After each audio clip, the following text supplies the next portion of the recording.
The clinking of fine china and soft laughter filled the expensive restaurant. I sat quietly at the large table, surrounded by my extended family. My mother held court at the head, her voice bright and clear. I was used to being the quiet one, the listener. But tonight, the conversation turned. It's the constant worry, my mother sighed dramatically, glancing around the table. You give them everything, and it's never enough. The emotional toll is immense. I felt a familiar knot tighten in my stomach. She wasn't talking in generalities. Her eyes flickered toward me. A few aunts and uncles shifted uncomfortably. Honestly, she concluded, her voice dropping to a conspiratorial whisper everyone could hear, some kids just drain you. An awkward silence fell. Just then, our waiter approached my mother. He gave her a warm, professional smile. The kitchen has confirmed the final menu for your party, ma'am. And thank you for hosting tonight's event. Everything has been taken care of. The entire table froze. I felt the blood drain from my face.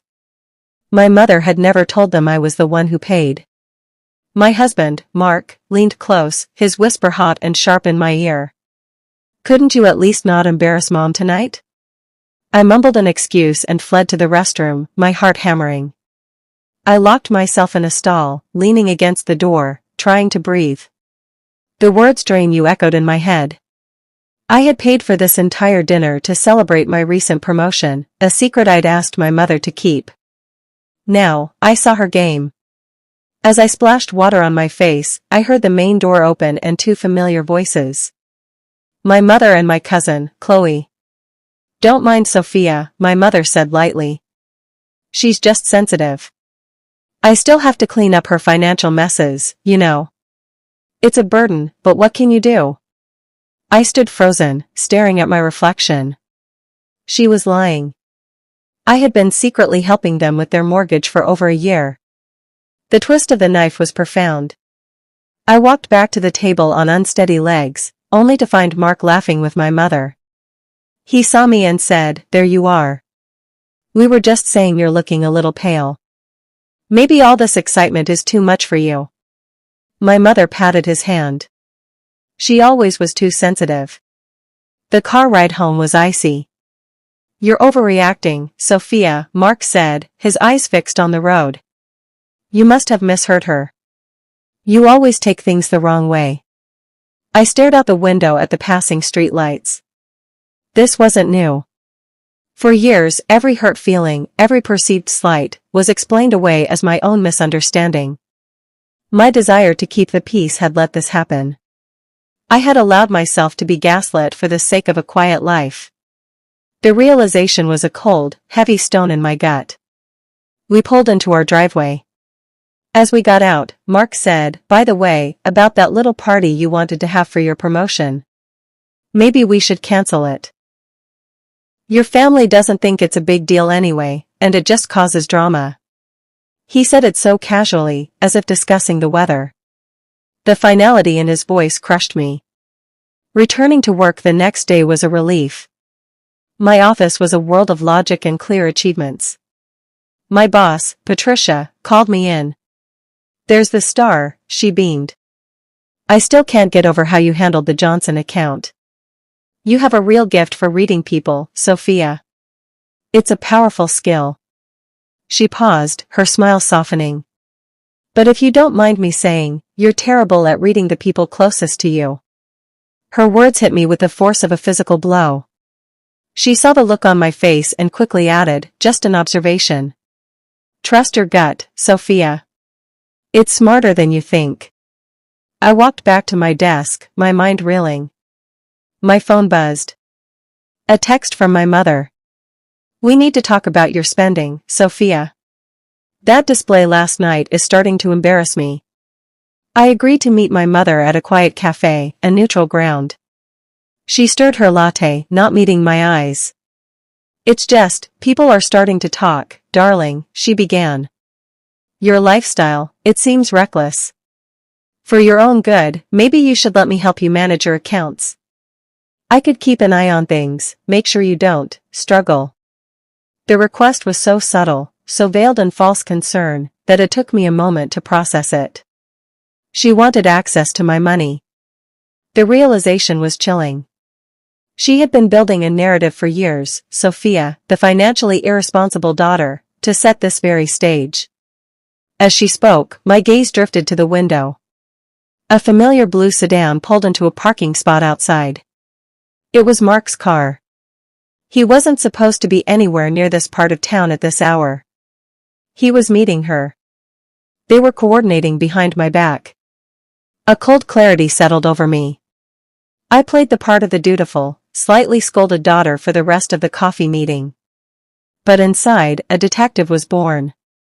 That evening, I began my investigation. I dug through old text messages, finding vague, guilt-tripping notes from my mother I'd previously dismissed. I pulled up bank statements, cross-referencing them with family events. The reveal was staggering. The family vacation to the lake house my mother had treated everyone to? I had paid. The new roof on my parents' house? My money. She had taken credit for my generosity for years. Later that night, as I passed by our home office, the door was slightly ajar. I heard Mark on the phone. I know, he whispered. Her promotion bonus hits next month. We'll finally be able to clear that debt of yours. Just be patient. He was planning with her to use my success for their own gain. My weekly therapy session felt different this time. I recounted the dinner, the cafe, the discoveries. My therapist, Dr. Evans, listened intently. Then she said one word, enmeshment. She explained it was a family system with no boundaries, where my identity was swallowed by theirs. My guilt, my need to please, it was all a trained response to keep me compliant. It wasn't love, it was control. The twist in my own understanding was violent. I had been looking at it all wrong. I wasn't a bad daughter, I was a captive one. I decided, right there on her couch, to begin pulling away. Not with a fight, but with a quiet, steady retreat. That night, as I was making dinner, Mark looked at me from across the kitchen. You've been weird lately, Sophia. Distant. What's your problem now? I didn't take the bait. I simply smiled and said, just tired from work. It was the beginning of my silent shift. I stopped volunteering information about my day, my feelings, my successes. I became polite, pleasant, and utterly distant. I was an observer in my own life. My mother sensed the change immediately. Her texts became more frequent, her calls more demanding. When I didn't respond with my usual anxious energy, she escalated. My phone buzzed with a group text to the whole family. It was from my mother. I'm still so hurt by the scene Sophia caused at our family dinner. I try to do something nice, and she has to ruin it with her attitude. She was rewriting history, and she was doing it publicly. I needed an ally. I reached out to my Aunt Carol, my mother's younger sister, who had always been kind. Over lunch, she listened to my story, her face growing sad. Oh, Sophia, she sighed. Your mother, she's always been this way. The family has always envied your quiet strength. Your mother resents that you never needed her the way she needed her own mother. Your independence frightens her. Then she reached into her bag and pulled out a small, worn folder. I've been keeping these. I thought you might need them one day. Inside were old letters and emails, copies of correspondence between my mother and other relatives. They were filled with manipulative language and lies, spanning back to my teenage years. The final piece she gave me was a receipt.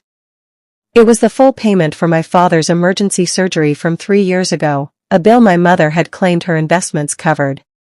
The account number on the receipt was mine. I waited until we were both calm, after dinner.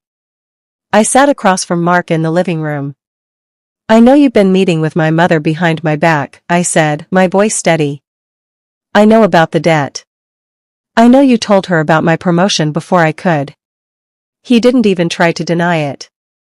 He exploded. Of course I did. It's easier. Don't you get it? Keeping the peace with your family makes my life easier. You think I enjoy being caught in the middle of your constant drama? His words were a confession. He had been siding with her not out of belief, but out of sheer convenience. My happiness was an inconvenience. The twist of his admission left me numb. That night, for the first time in our marriage, I took a pillow and a blanket and slept in the guest room. Lying in the guest bed, I made a plan.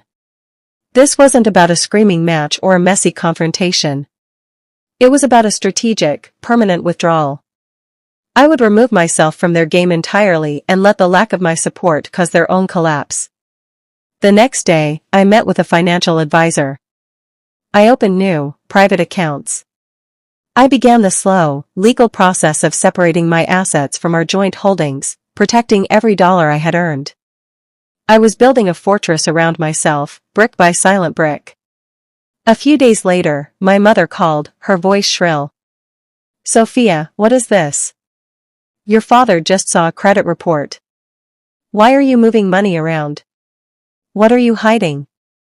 She had somehow found out. The walls they had built around me had alarms on them. 2 days later, my mother showed up at our house unannounced. Mark let her in, looking nervous. We need to discuss your attitude, and this financial secrecy, she demanded, not even sitting down. And your father's and my anniversary is next month. The entire family expects a proper party. A grand one. At the Grove Gardens. You will handle it. It wasn't a request. It was a command.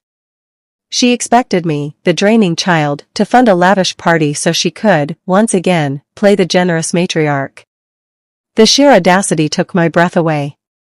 I looked at her, at Mark's pleading face, and I felt nothing. A strange calm settled over me. Okay, I said, my voice even. I'll handle it. A calm, eerie smile touched my lips. The setup began. I called Grove Gardens myself and booked their finest event space. I put down the massive deposit from my personal account. I was transparent with the event coordinator, a sharp woman named Isabella. I explained that while the party was for my parents, I was the sole host and financier. My name was on every contract, every invoice. I made sure of it. Then, I crafted the guest list. I invited every single person my mother had ever wanted to impress, her old college friends, the ladies from her charity board, distant, wealthy relatives. I was setting the stage for her greatest triumph, and her greatest fall. The night before the invitations were finalized, I overheard Mark on the phone in his office. Don't worry, Mom, he said proudly. The party is all set. It's going to be amazing. Everyone will see it as a gift from you. As the RSVPs rolled in, I began my final evidence collection. I had a dedicated folder now, scanned bank statements showing the transfers to Grove Gardens, email chains with Isabella confirming my instructions, even saved text messages from my mother demanding specific, expensive upgrades for her party. The reveal was going to be undeniable.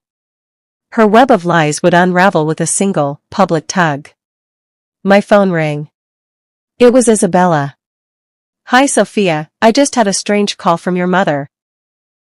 She was asking me to send the final bill to her address. I clarified that you were the billing contact, as per our contract. She sounded panicked. The first domino had been tipped. My mother now knew her illusion was in danger. My mother called me within the hour. Sophia, you have to fix this, she cried, her voice trembling with real fear. You have to tell them it was a mistake. My reputation is on the line. Everyone thinks I'm hosting. You have to let me pretend, just for one night. It's all I have. For the first time, I heard the raw terror of someone who knew her entire identity was a fragile lie. I felt no pity, only a deep, resolute certainty. I took a slow breath. No, Mother, I said, my voice quiet but firm.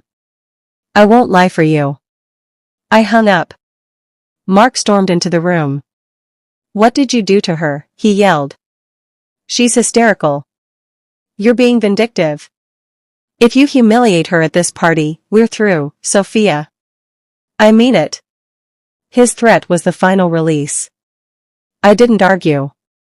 I didn't cry. I simply walked to our bedroom, pulled my suitcase from the closet, and began to pack. With each item I placed inside, a weight lifted from my shoulders. The guilt, the fear, the obligation, it all stayed behind in that house. I packed only what I needed. When Mark realized I was actually leaving, his anger turned to confusion, but I was already gone. Checking into the quiet, anonymous hotel room, I felt a profound sense of peace. It was over. The silence was a blessing. A few hours later, there was a knock on my door. I looked through the peephole. It was Mark. He looked distraught, his eyes red. "Sophia, please," he said, his voice cracking. "Can we talk?" "I'm so sorry." But his apology felt rehearsed. His eyes darted around nervously. Something was off. I let him in, wary. He didn't try to hug me. He just stood there, wringing his hands. "Your mother, she's a wreck," he began. "People are asking questions about the party. They think she can't afford it. That she's broke. It's killing her." He looked at me, his eyes pleading. Just come to the party. Be there. Smile. Let people believe what they want to believe. Keep the peace for just one more night. For me? The manipulation was so transparent now. He wasn't sorry, he was a messenger. He was asking me to willingly step back into my cage for their comfort. I looked at him, at the man I had loved, and saw a stranger. I gave a slow, deliberate nod. "All right, Mark," I said. "I'll be there. But I would be there under my own terms." The night of the anniversary party arrived. Grove Gardens was stunning, filled with flowers and soft music. Guests mingled, dressed in their finest. My mother, glowing with triumph, held my father's arm, accepting congratulations. "Oh, it was nothing," I heard her tell a group. "We just wanted to do something special for our family." She was in her element. People complimented the beautiful arrangements and the exquisite food. My mother beamed, taking full credit. Then, Isabella, the event coordinator, stepped onto the small podium to make an announcement. "Ladies and gentlemen, if I could have your attention for a moment." She smiled warmly across the room. "On behalf of Grove Gardens, I'd like to thank our host, Sophia, for her incredible attention to detail in organizing this beautiful evening for her parents. We are so grateful she chose us." She raised her glass directly toward me. "Thank you, Sophia, for everything." A ripple of confusion went through the crowd. My mother's smile vanished, her face turning a ghostly white. The public undoing began quietly. "What does she mean? Sophia organized it," someone whispered loudly. "I thought Barbara paid for everything." My mother stammered, "Well, of course, Sophia helped with the planning," but her voice was weak. My Aunt Carol stepped forward, a gentle smile on her face. "Oh, Barbara, don't be so modest," she said, her tone light but her words precise. "Sophia has always been so generous. She's been helping you for years. Remember the lake house? The new roof?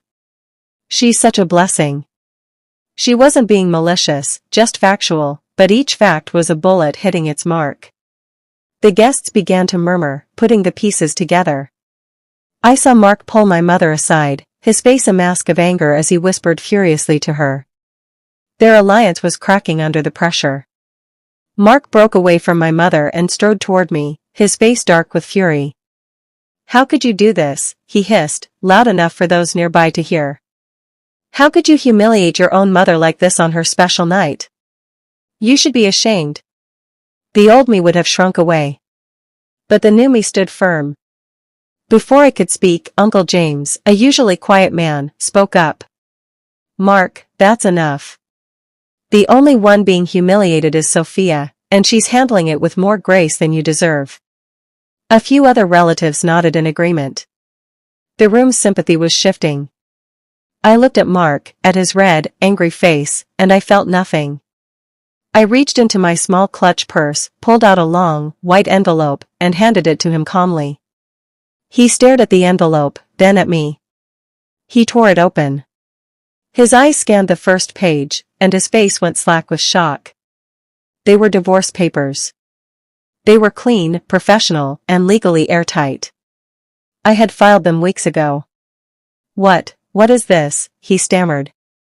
"It's what you asked for," I replied, my voice steady. "You said we were through if I humiliated her. So, we're through." The reveal was in the financial disclosures attached. I had already legally separated our assets. The accounts he thought were joint were empty. The promotion bonus was safe in my private account. He had no financial leverage anymore. The panic in his eyes was immediate and total. "Sophia, no, wait." My mother rushed over, pulling me away from the crowd. Her composure was gone. She was shaking. "Fix this," she demanded, her voice a desperate whisper. "You tell them it was a misunderstanding. You tell them I paid for most of it. You fix this right now." I looked at this woman who had spent my life trying to shrink me. I felt a surge of power, not anger. I looked her directly in the eyes. "No, Mother," I said, my voice calm and clear. "I'm done letting you rewrite my life." Several relatives, including my father, were close enough to hear every word. The truth was finally out in the open, from my own mouth. Her face crumpled. The carefully constructed facade shattered completely, and she broke down in heavy, ugly sobs right there in the middle of the beautiful party. I didn't stay to watch the fallout. I turned and walked away, heading for the exit. The room was a sea of whispers, but I held my head high. As I reached the door, I felt a hand on my arm. It was Chloe, the cousin from the restaurant. "I'm so sorry, Sophia," she said, her eyes genuine. "I should have said something sooner." Another aunt hugged me quickly. "We're here for you, dear." A small group of people followed me out, offering their support. They had seen enough. As I drove away, my phone buzzed repeatedly in my purse. I glanced at the screen. It was Mark, calling again and again. He was begging for a second chance, now that he realized what he had truly lost. Weeks passed. I moved into a bright, airy apartment that was entirely my own. I thrived. Work was more fulfilling than ever. The peace was addictive. Through Aunt Carol, I learned of the consequences my absence had created. My mother and Mark, bound by their shared resentment, were now socially isolated. Many family members had distanced themselves, disgusted by the truth. The financial strain was real for them now, without my secret support. Their own lies had built the walls of their prison. I had done nothing but remove myself, and their world had crumbled. One evening, Aunt Carol visited my new apartment, bringing a housewarming plant. "There's one more thing you should know," she said gently. "About your mother's past." Aunt Carol told me the story my mother had buried. Decades ago, my mother had a fierce, bitter falling out with her own mother. She had accused my grandmother of being controlling and manipulative. She had walked away, vowing to be nothing like her. The poetic justice was staggering. She had repeated the very cycle she swore to break. She had become the thing she hated. I understood then that her behavior wasn't about me, it was about a sickness passed down through generations. That night, I made a final, quiet vow. The cycle ends with me. I picked up my phone, went to my contacts, and with a steady finger, blocked my mother's number. Then I blocked Mark's. A week later, a small, handwritten note arrived in my mailbox. It was from the waiter, Leo, from that first terrible dinner. "Dear Miss Sophia," it read. "I never forgot your kindness when you booked that dinner. You were the only one who asked how my shift was going. You make an impact on people. Don't let anyone make you forget that." I held the note, a tear finally escaping. It was a reminder that my worth existed outside of their narrative. I closed that painful chapter of my life, and walked into my new future with peace, clarity, and my own, hard-won power.